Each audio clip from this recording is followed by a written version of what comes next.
فرقے بنیں گے، یہودیوں کے 71، عیسائیوں کے 72 اور حضور صلی اللہ علیہ وسلم کی امت کے مسلمانوں کے 73 فرقے بنے گے۔ یہ حدیث میرے آقا علیہ الصلوۃ والسلام نے فرمایا میری امت جو ہے لا تجتمع امتی علی الضلالہ، جس میں جماعت ہوگی، جماعت جو وہ کبھی گمراہ نہیں ہوگی، جو فرقہ ہوگا وہ گمراہ ہوگا۔ اہل سنہ اللہ نے اس کو یہ شان دیے، ہر دور میں جماعت رہی ہے، ہر دور میں جماعت ہے۔ صحابہ کا دور تھا تو جماعت، اگر ان سے نکلا تو خارجی۔ حضرت مولا علی کا دور ہے تو جماعت رہی ہے، اگر نکلا ہے تو رافضی، خارجی رافضی یہ ٹولے بن گئے۔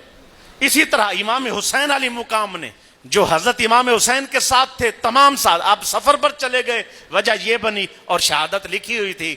جب آپ سفر پر پہنچے، کرب و بلا کے مقام پر تھے، آپ نے لوگوں کو اعلان کر کے کہا، اب یہ خطبہ موجود ہے، حضرت امام حسین نے فرمایا لوگو میں اہل سنہ والجماع ہوں۔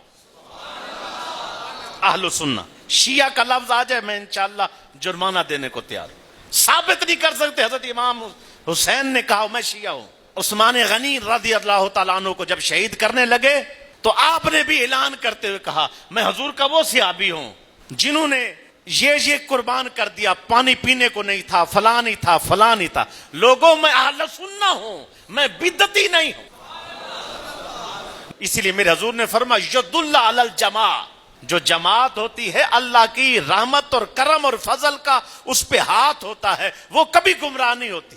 تم جماعت ہو، اس کی ایک نشانی دے رہا ہوں۔ جماعت کسے کہتے ہیں؟ اہل سنہ کا ایک فرد میرے مرشد کریم کو لے لے۔ 30 لاکھ پچھلے دوروں میں، جب بات تقریباً 20 سال پہلے کی بات ہے، اندازاتاً 20 لاکھ 30 لاکھ کے قریب تو آپ کے مرید تھے، اور پھر بڑے تو ان کی تعداد بھی اتنی ہو گئی کہ اب کاؤنٹ نہیں ہو سکتی۔ دعوت اسلامی لے لیں، الیاس قادری صاحب دامت برکاتہم قدسیہ کو لے لیں، لاکھوں لوگ ان کے ساتھ وابستہ ہیں۔ مولانا ثاقب رضا مصطفی صاحب کو لے لیں، لاکھوں لوگ ان کے ساتھ وابستہ ہیں۔ بابا رضوی صاحب لے لیں، لاکھوں لوگ ان کے ساتھ وابستہ ہیں۔ اسی طرح ہمارے سلسلے بزرگوں کے لے لیں، لاکھوں لوگ ان کے ساتھ وابستہ ہیں۔ یہ سب سنی ہیں۔ یہ ایک علیحدہ سی ٹرم دے رہا ہوں آپ کو سادہ سی زبان میں سمجھانے کے لیے، جماعت کون اور فرقہ کون ہے۔ ایک سنی کے پیر کے پاس جتنے فرد ہیں، جتنے مرید ہیں، جتنے بندے اس کے پاس ہیں، ایک سنی کے پاس، پورے پاکستان میں اتنا وہابی نہیں ہے۔